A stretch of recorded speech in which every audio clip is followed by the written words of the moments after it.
Hello my dear student, कैसे हैं आप लोग और कैसे चल रही है आप लोगों की तैयारी। स्टूडेंट, आज के इस वीडियो में हम 2025 बोर्ड एग्जाम के लिए क्लास 12 हिस्ट्री इतिहास का अर्धवार्षिक परीक्षा का पेपर लेकर आए हैं। ये एक वायरल पेपर है जो आपके इस बार अर्धवार्षिक परीक्षा के लिए मोस्ट इंपॉर्टेंट पेपर है। तो जितने भी स्टूडेंट इस बार अर्धवार्षिक परीक्षा का पेपर देने वाले हैं, आज की इस वीडियो को कंप्लीट देखिएगा, क्योंकि इस वीडियो में मैं पूरे पेपर का सोल्यूशन कराने वाला हूँ, वो भी प्रश्न सहित उत्तर के साथ में। तो इतिहास के जितने भी स्टूडेंट हैं और उनका टारगेट है भैया 100 में से 100 नंबर लेकर आना, तो इस वीडियो को कंप्लीट देखिए, क्योंकि आज की इस वीडियो को देखने के बाद में आपका जो 100 नंबर का पूर्णांक है ये बिल्कुल कंप्लीट होने वाला है। यहाँ पर देखिए 2025 बोर्ड का पेपर है, इतिहास क्लास 12 का अर्धवार्षिक परीक्षा का पेपर है। स्टूडेंट, पेपर कोड भी आप लोग देख सकते हैं, 230 TU पेपर कोड है, ठीक है। और यहाँ पर आपका टाइमिंग दिया हुआ है, समय 3 घंटा 15 मिनट, यानी पेपर को हल करने के लिए आपके पास जो टाइम रहेगा, चाहे वो अर्धवार्षिक परीक्षा का टाइम हो या आपके बोर्ड एग्जाम की टाइमिंग हो, 3 घंटा 15 मिनट पेपर को दिया जाएगा आपको सॉल्व करने के लिए। यहाँ पर निर्देश में दिया हुआ है कि 15 मिनट आपको पेपर को अच्छे से पढ़ना है, यानी ये जो पेपर दिया हुआ है ये वाला, ठीक है, इसको आपको कंप्लीट 15 मिनट अच्छे से पढ़ लेना है, ठीक है। उसके बाद में देखिए सभी प्रश्न अनिवार्य है। उसके बाद में ये जो निर्देश दिया हुआ इसको आप लोग पढ़ लीजिएगा, क्योंकि बोर्ड परीक्षा में इसी निर्देश के हिसाब से आपको प्रश्न सहित उत्तर को देना होगा, ठीक है स्टूडेंट। तो आराम से वीडियो रोक कर देख लीजिए। अब यहाँ पर देखिए 10 बहुविकल्पीय प्रश्न है, तो उनको भी चलिए सॉल्व कर देते हैं। यहाँ पर देखिए खंड का ये क्वेश्चन है और इसमें बहुविकल्पीय प्रश्न है। टोटल 10 बहुविकल्पीय प्रश्न होते हैं। यहाँ पर देखिए स्क्रीन पर सबसे पहला बहुविकल्पीय प्रश्न दिया हुआ है।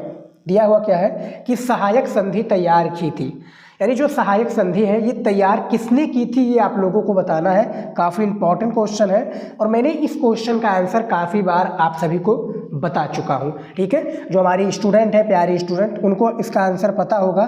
फिलहाल इसका जो राइट आंसर सी हो जाएगा। लॉर्ड वेलेजली सहायक संधि तैयार की थी, यानी जो लॉर्ड वेलेजली है इन्होंने सहायक संधि को तैयार की थी। तो पहले क्वेश्चन का सी राइट आंसर हो जाएगा। अगला क्वेश्चन देखिए, यहाँ पर दूसरा नंबर, ये देखिए बंगाल में जो स्थायी बंदोबस्त लागू किया, ये किस सन में लागू किया, ये आप लोगों को बताना है।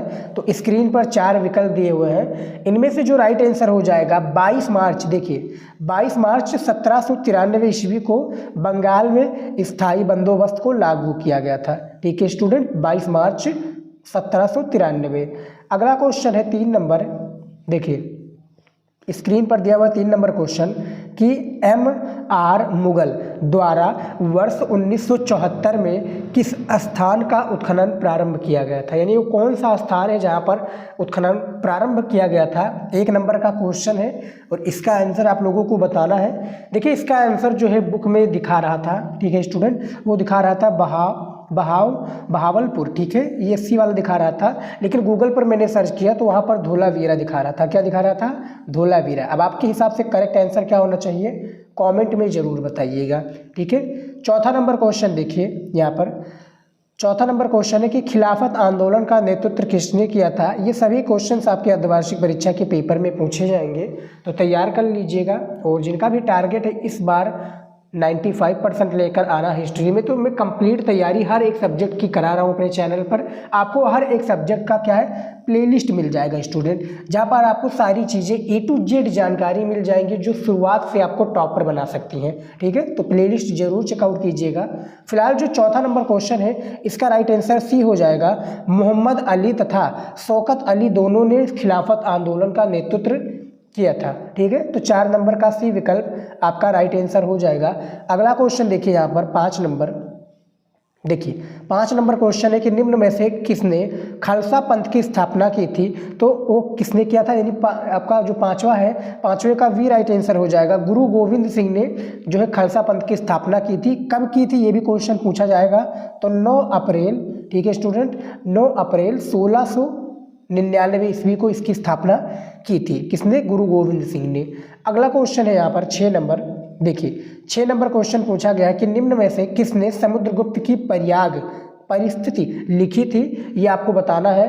तो इनमें से जो राइट आंसर हो जाएगा वो बी हो जाएगा, हरिशेर हो जाएगा, जो कि आपके 6 नंबर क्वेश्चन का सही विकल्प हो जाएगा स्टूडेंट, ठीक है। ये सभी क्वेश्चंस आपके इंपॉर्टेंट है और आप लोग देख सकते हैं कि शुरू में ही बहुविकल्पीय प्रश्न पूछा गया है, तो कितना ज़्यादा तैयार करना ये आप ही समझ सकते हैं। 7 नंबर क्वेश्चन देखिए कि पृथक निर्वाचिका बनाए रखने की सशक्त दलील किसने पेश की। ठीक है, ये जो सशक्त दलील है ये किसने पेश की, तो ये भैया बी पोकर बहादुर जी ने किया था, यानी 7वें का आपका डी राइट आंसर हो जाएगा। ठीक है, 7वें का आपका D right answer correct answer हो जाएगा। ये सभी एक एक नंबर का क्वेश्चन है, तैयार कर लीजिएगा। ठीक है, 8वां नंबर क्वेश्चन देखिए यहाँ पर आलमगीर नामा लिखा था। ठीक है, तो जो आलमगीर नामा लिखा था स्टूडेंट किसने लिखा था ये भी आप लोग बताइएगा। तो इनमें से डी राइट आंसर हो जाएगा, मोहम्मद काजिम ने आलमगीर नामा लिखा था। ठीक है, तो 8 नंबर का डी नंबर क्वेश्चन आपका विकल्प राइट आंसर हो जाएगा। ठीक है, यहाँ पर देखिए 9 नंबर क्वेश्चन है कि नैनार उपासक थे किसके, तो भैया शिव के थे, यानी 9 नंबर का भी ऑप्शन आपका बिल्कुल सही हो जाएगा इसमें भी। अगला क्वेश्चन है और लास्ट क्वेश्चन है बहुविकल्पीय का। यहाँ पर देखिए कि तालीकोटा में सल्तनतों की संयुक्त सेनाओं में राम राय की सेना पराजित हुई थी। तो भैया पराजित कब हुई थी ये आप लोग बताइएगा।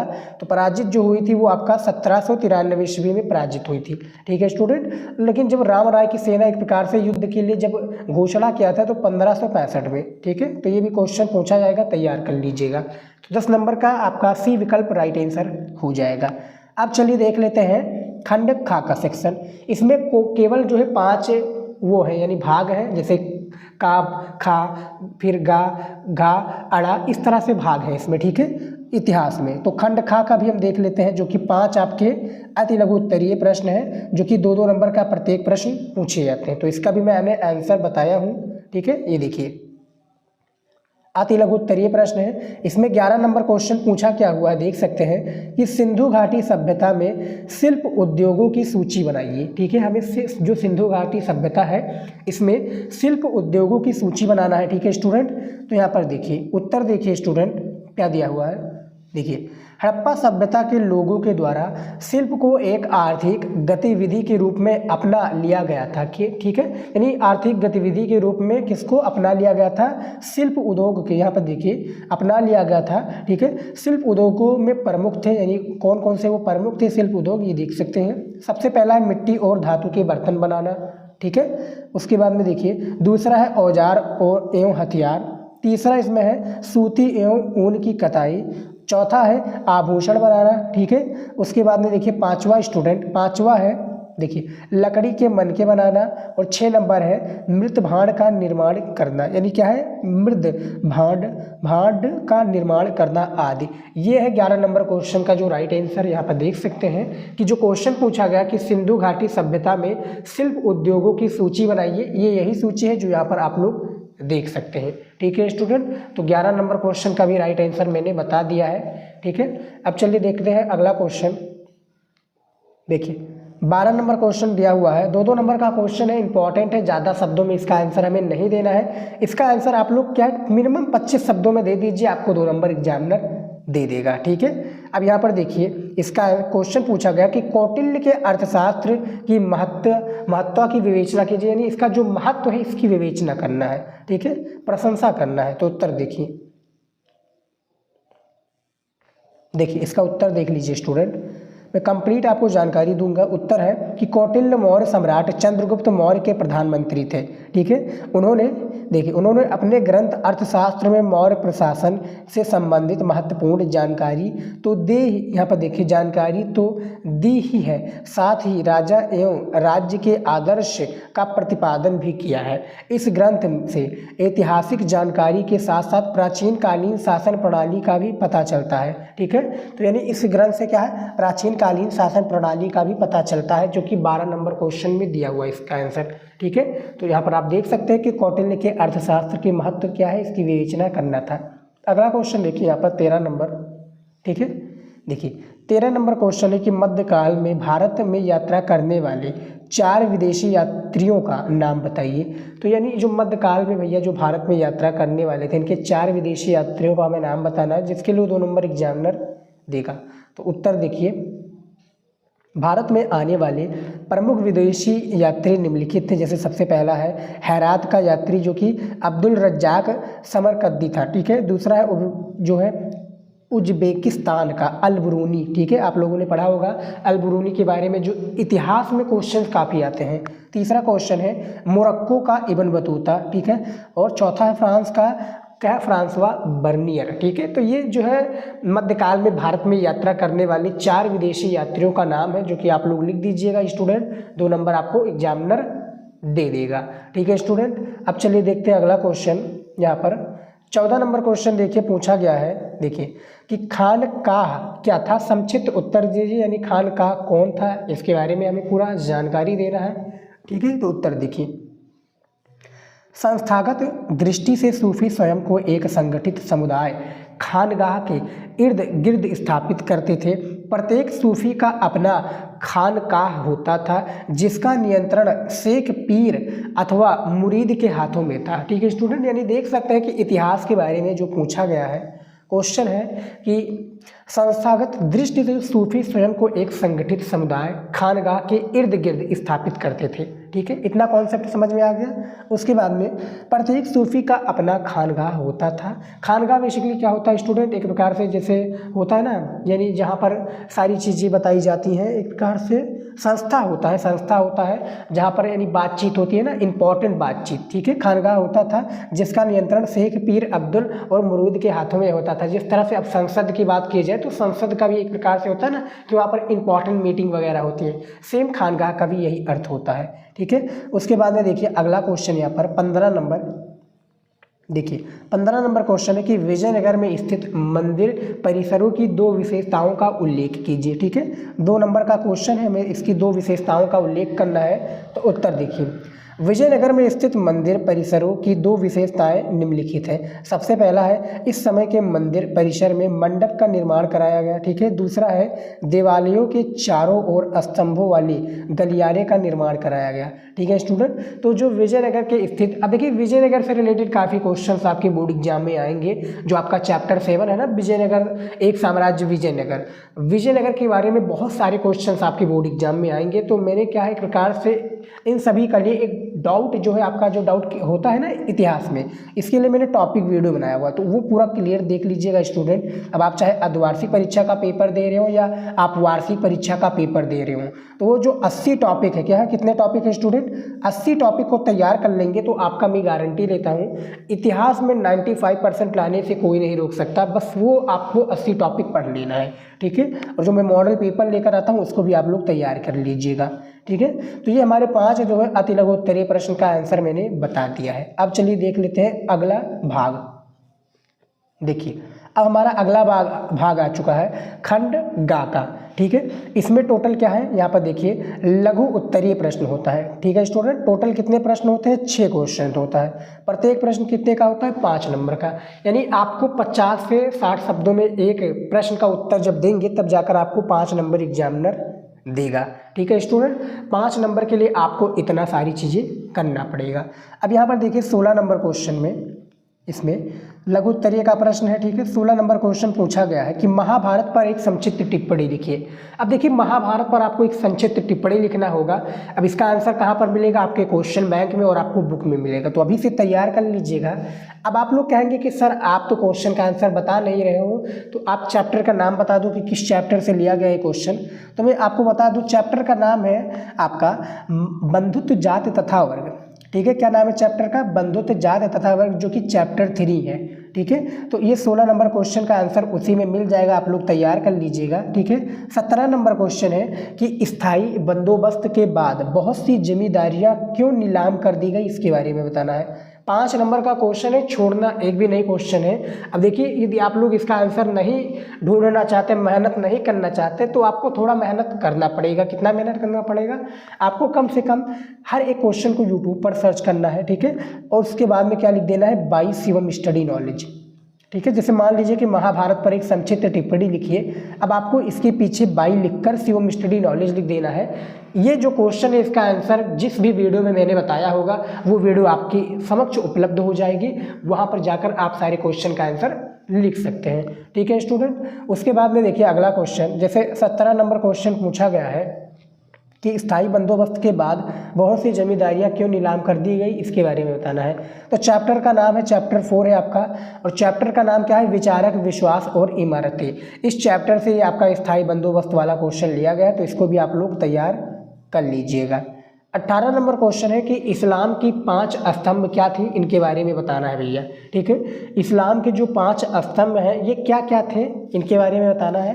तो चैप्टर का नाम है भैया, चैप्टर 6 है आपका भक्ति, क्या नाम है, भक्ति, सूफी, ठीक है, परंपराएं, भक्ति, सूफी, परंपराएं जो चैप्टर है आपका, उससे लिया गया है कि इस्लाम के 5 स्तंभ क्या थे, इनके बारे में बताना है हमें। ठीक है, तैयार कर लीजिएगा। उसके बाद में देखिए student 19 number question, 19 number question जो है बहुत इंपॉर्टेंट है, विजयनगर। जैसा कि मैं आपको बताया था आपके अति लघु उत्तरीय क्वेश्चन में कि विजयनगर से रिलेटेड भैया आपका क्वेश्चन पूछा जाता है। देखिए 19 नंबर क्वेश्चन है कि विजयनगर साम्राज्य की अमर नायक प्रणाली की विशेषताओं पर प्रकाश डालिए। 5 नंबर का क्वेश्चन है। अब आप लोग बताइए कि चैप्टर का नाम क्या है। चैप्टर का नाम है एक साम्राज्य विजयनगर, जो कि आपके चैप्टर कितने हैं, चैप्टर 7 पर आपको मिल जाएगा। ठीक है, चैप्टर 7 पर मिल जाएगा। विजयनगर प्रेजेंट टाइम में कहाँ पर, पहले कहाँ पर था, पहले कर्नाटक में था और अभी भी कर्नाटक में है। ठीक है, कर्नाटक में विजयनगर की जो राजधानी थी स्टूडेंट, वो क्या थी, हम्पी थी शायद। ठीक है, विजयनगर के साम्राज्य की जो स्थापना 2 लोगों ने किया था, शायद हरिहर और बुक्का ने। ठीक है, कब किया था, 1336 ईस्वी में, और इसका जो एक प्रकार से जो अंत हुआ था वो 1600 कुछ ईस्वी में हुआ था स्टूडेंट, याद रखिएगा। तो ऐसे क्वेश्चन से जो है विजयनगर साम्राज्य से रिलेटेड आपका पूछा जाएगा, तो इसीलिए मैं कहता हूँ तैयार कर लीजिएगा इन सभी क्वेश्चन को। उसके बाद में देखिए अगला नंबर क्वेश्चन 20 नंबर, देखिए सविनय अवज्ञा आंदोलन की विभिन्न आयामों पर संक्षिप्त प्रकाश डालिए। ये भी 5 नंबर का क्वेश्चन है, और इसका जो चैप्टर आपको मिल जाएगा, जैसे सविनय अवज्ञा आंदोलन नाम से ही पता चलता है महात्मा गांधी से रिलेटेड है, तो महात्मा गांधी राष्ट्रीय आंदोलन जो चैप्टर है, चैप्टर नंबर 11, उन चैप्टर से लिया गया क्वेश्चन से, इसको भी आप लोग तैयार कर लीजिएगा स्टूडेंट, पेपर में आपका 100% पूछा जाएगा। उसके बाद में देख लीजिए अगला क्वेश्चन 21 नंबर, बौद्ध धर्म की प्रमुख शिक्षाओं का वर्णन कीजिए। ठीक है स्टूडेंट, हमें बौद्ध जो शिक्षा है इनका वर्णन करना है। ये भी आप लोगों का भैया 5 नंबर का क्वेश्चन पूछा गया है। चैप्टर का नाम है भैया विचारक, विश्वास और इमारतें। उस चैप्टर से आपका क्वेश्चन लिया गया है प्यारे विद्यार्थी, तो तैयार कर लीजिए चैप्टर नंबर 4 से। ठीक है, अब चलिए देख लेते हैं। देखिए ये सभी क्वेश्चन का आंसर आप क्वेश्चन बैंक या बुक में देखना चाहते हैं तो अच्छी बात है, नहीं तो आप मेहनत नहीं करना चाहते हैं, आलसी होंगे तो आप यूट्यूब पर सर्च करेंगे। ठीक है, यानी मैंने दोनों का सोल्यूशन आपको बता दिया है। मेहनत करेंगे तो भैया सफलता मिलेगी, नहीं मेहनत करोगे तो अच्छा नंबर नहीं आएगा, बस यही है। ठीक है, यहाँ पर देखिए अब हमारा अगला भाग आ चुका है खंड घा वाला। ठीक है, खंड घा का हमारा विस्तृत उत्तरीय प्रश्न है। टोटल इसमें 3 क्वेश्चन होता है, जिसके लिए आपको हर प्रश्न के उत्तर के लिए 10 नंबर दिया जाता है। टोटल आपका जो है 30 नंबर बिल्कुल कन्फर्म हो जाएगा इस वीडियो में। ठीक है, यहाँ पर देखिए विस्तृत उत्तरीय प्रश्न है, इसमें 22 नंबर क्वेश्चन पूछा गया है। स्क्रीन पर आप लोग देख सकते हैं स्टूडेंट कि सिंधु घाटी के निवासियों की आर्थिक और सामाजिक दशा के बारे में विस्तार से समझाइए। ठीक है, हमें इसके सामाजिक दशा के बारे में क्या करना है, विस्तार से समझाना है। ठीक है स्टूडेंट, अब यहाँ पर देखिए इसके बारे में आपको क्या 5 + 5 यानी टोटल 10 नंबर दिया जाएगा, इसको तैयार कर लीजिएगा। ठीक है, आपका चैप्टर का नाम क्या है, वही चैप्टर का नाम है भैया जो कि आपको पता होगा। चैप्टर का नाम ईट मनके तथा हस्तियाँ, चैप्टर 1 से ये क्वेश्चन आपका लिया गया, इसको तैयार कर लीजिएगा। अब यहाँ पर देखिए अथवा लगा है, मान लीजिए बोर्ड परीक्षा की मैं बात कर रहा हूँ स्टूडेंट, लेकिन आपको अभी फिलहाल के समय में जितने भी अथवा या बिना अथवा के हैं सारे क्वेश्चन को आपको तैयार कर लेना है। मैं बोर्ड परीक्षा की बात कर रहा हूँ कि जब बोर्ड एग्जाम में इस तरह से क्वेश्चन आएगा तो दोनों में से किसी एक को करना होगा। जैसे यहाँ पर दिया कि मौर्य साम्राज्य के पतन के कारणों का वर्णन कीजिए। ठीक है, तो जो चैप्टर है राजा, किसान और नगर, उससे लिया गया आपका ये सेकंड क्वेश्चन है, इसको तैयार कर लीजिएगा। 23 नंबर क्वेश्चन है कि अकबरनामा के बारे में विस्तार से समझाइए। ठीक है, इसके बारे में आपको समझाना 10 नंबर का क्वेश्चन है, अथवा लगा है। अकबर के राजपूत एवं धार्मिक नीति पर प्रकाश डालने, दोनों में से किसी एक को करना है। जो भी प्रश्न का उत्तर आप लोगों को बोर्ड परीक्षा में मालूम होगा कर लीजिएगा।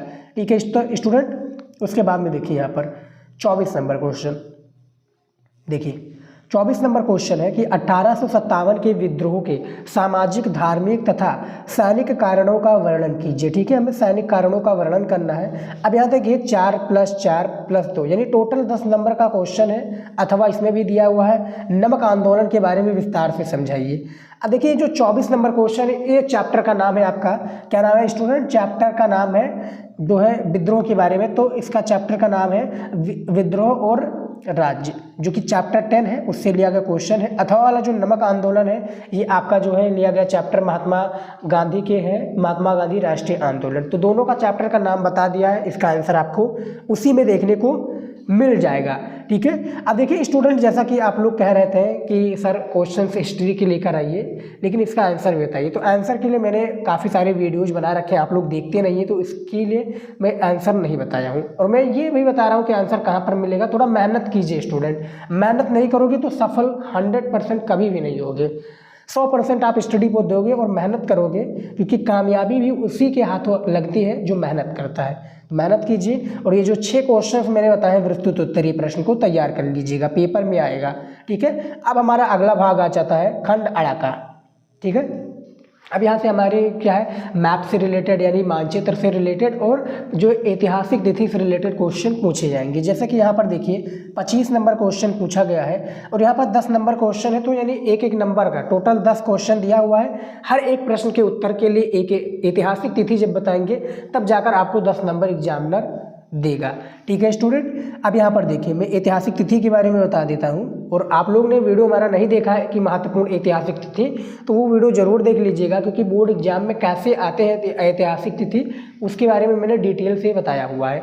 यहाँ पर देखिए का नंबर में है कि 563 ईसा पूर्व में क्या हुआ था स्टूडेंट? तो गौतम बुद्ध का जन्म हुआ था। जो गौतम बुद्ध जी हैं इनका 563 ईस्वी पूर्व में क्या है, इनका जन्म हुआ था। बस आप लोग हमारी बातों को सुनिएगा। ठीक है, और खा नंबर में कि 185 ईसा पूर्व में क्या हुआ था? तो मौर्य साम्राज्य का अंत हुआ था। ठीक है, क्या हुआ था स्टूडेंट? मौर्य साम्राज्य का अंत हुआ था 185 ईसा पूर्व में। उसके बाद में देखिए गा नंबर में यहाँ पर 1206 ईस्वी को क्या हुआ था? तो मध्यकालीन भारतीय इतिहास का प्रारंभ हुआ था 1206 में। ठीक है, बातों को सुनकर आप लोग याद कर सकते हैं। घा नंबर है 1526 ईस्वी को क्या हुआ था? तो बाबर जो है पहला मुगल बादशाह बना। ठीक है, 1526 ईस्वी में। ठीक है, अगला क्वेश्चन है अड़ा नंबर। देखिए 1757 ईस्वी में क्या हुआ था? तो प्लासी का युद्ध हुआ था। कौन सा युद्ध हुआ था स्टूडेंट? प्लासी का युद्ध हुआ था। ये याद रखिएगा स्टूडेंट, कब हुआ था? 1757 में। अगला क्वेश्चन देख लेते हैं यहाँ पर। देखिए अगला क्वेश्चन है 4 नंबर के कि 1765 ईस्वी को क्या हुआ था? तो बंगाल के दीवानी अधिकार ईस्ट इंडिया कंपनी प्राप्त हुई थी। ठीक है, और 6 नंबर क्वेश्चन है कि 1905 ईस्वी को क्या हुआ था? तो बंगाल का विभाजन हुआ था 1905 में। झा नंबर है 1928 ईस्वी को क्या हुआ था? तो बारदोली में किसान आंदोलन हुआ था। झा नंबर है कि 1942 ईस्वी में क्या हुआ था? तो भारत छोड़ो आंदोलन की शुरुआत हुई थी। और क्या है यह नंबर है, तो यह नंबर की कौन सा है? 1947 ईस्वी को क्या होता? भारत को स्वतंत्रता मिली थी 15 अगस्त 1947 को। ठीक है स्टूडेंट, कब मिला था? 15 अगस्त 1947 को हमारा भारत देश आज़ाद हुआ, स्वतंत्र हुआ। ठीक है स्टूडेंट, तो ये 10 ऐतिहासिक तिथि हैं। हमें क्या बताना होता है? ऐतिहासिक तिथि का नाम बताना होता है। हमारे सामने दिया होता है ऐतिहासिक तिथि, उसी से रिलेटेड हमें उसका नाम बताना होगा, जिसके लिए एग्जामिनर हर एक क्वेश्चन का ऐतिहासिक तिथि बनाने के लिए हमें कितने नंबर देगा? 1 नंबर देगा। टोटल 10 क्वेश्चन था, 10 नंबर आपको यहाँ पर कन्फर्म हो जाएगा। ठीक है, अब चलिए देख लेते हैं मानचित्र से रिलेटेड। आपको मानचित्र यहाँ पर इतिहास का भरना होगा, जिस तरह से भूगोल और सामाजिक विज्ञान का होता है। देखिए 26 नंबर क्वेश्चन में दिया हुआ है कि दिए गए भारत के रेखा मानचित्र में निम्नलिखित स्थानों को चिन्ह द्वारा दर्शाइए तथा उनके नाम भी लिखिए। सही नाम तथा सही स्थान दर्शाने के लिए 1+1 अंक निर्धारित है, यानी 1+1 अंक आपको दिए जाएंगे। टोटल कितने? 10 नंबर का क्वेश्चन है। यहाँ पर देखिए सबसे पहला क्वेश्चन यहाँ पर दिया हुआ है, ठीक है, कि वह स्थान जहाँ 6वीं शताब्दी ईसा पूर्व में मगध की प्रारंभ राजधानी थी, तो वो कौन सा हो जाएगा स्टूडेंट? यानी जो पहला नंबर क्वेश्चन है इसका जो राइट आंसर हो जाएगा वो कौन सा हो जाएगा? वो हो जाएगा आपका राजगृह, जो कि अभी क्या है, बिहार में है। तो पहले नंबर क्वेश्चन का राजगृह हो जाएगा। उसके बाद में देखिए दूसरा नंबर क्वेश्चन कि वह स्थान जहाँ कुषाण शासकों की विशालकाय मूर्तियाँ मिली, तो वो आपका मथुरा हो जाएगा, जो कि उत्तर प्रदेश में है। कहाँ पर है स्टूडेंट? मथुरा, उत्तर प्रदेश में। अगला क्वेश्चन है 3 नंबर कि वह स्थान जहाँ हर्षवर्धन की परवर्ती राजधानी स्थित है, तो वो आपका कन्नौज हो जाएगा। अब बताइए कन्नौज कहाँ पर है स्टूडेंट? ये भी आपका उत्तर प्रदेश में है। ठीक है, अगला क्वेश्चन यहाँ पर दिया हुआ है 4था नंबर कि वह स्थान जहाँ बुद्ध का निर्वाण प्राप्त किया था, वो कहाँ पर हो जाएगा? कुशीनगर। कहाँ पर है? देवरिया जिले में, देवरिया जिले के कुशीनगर में है। ठीक है, ये याद रखिएगा। उसके बाद में देखिए अगला क्वेश्चन 5वां नंबर कि वह स्थान जहाँ शेख निजामुद्दीन औलिया का दरगाह स्थित है, तो वो दिल्ली में है, दक्षिणी दिल्ली में स्टूडेंट, बस आप इतना याद कर लीजिए। ठीक है, तो ये टोटल 5 क्वेश्चन थे। अब आप लोगों को बोर्ड एग्जाम में मानचित्र दिया जाएगा, आपको मानचित्र दर्शाना होगा। देखिए आपको क्या है मानचित्र दर्शाना, जैसे कि कुशीनगर कहाँ पर है। ठीक है, तो कुशीनगर आपका क्या है? देवरिया में है। कन्नौज कहाँ पर है? ये भी उत्तर प्रदेश में। राजगिरी कहाँ पर है? आपका बिहार में। तो इस तरह से आपको नाम याद रखना होगा। तो हमने मानचित्र बनाना बता दिया है कि कैसे आपको भरना है। इतिहास का मानचित्र वीडियो मिल जाएगा चैनल पर, देख लीजिएगा। और ये 5 क्वेश्चन को आप लोग तैयार कर लीजिए, पेपर में आ सकते हैं। ठीक है स्टूडेंट, तो यहाँ पर आप देख सकते हैं जो इतिहास का पूरा पेपर था मैंने पूरा सॉल्व करके आप लोगों को बता दिया है। ठीक है, जिन भी प्रश्न का उत्तर मैंने नहीं दिया है, इसका आंसर मैंने बताया किस तरह से आपको मिलेगा। तो फिलहाल स्टूडेंट आज की इस वीडियो में इतना ही। जितने भी स्टूडेंट पेपर देने वाले हैं उनको ऑल द बेस्ट, अच्छे से तैयारी कीजिए और टॉपिक वीडियो जरूर तैयार कर लीजिएगा। जय हिंद।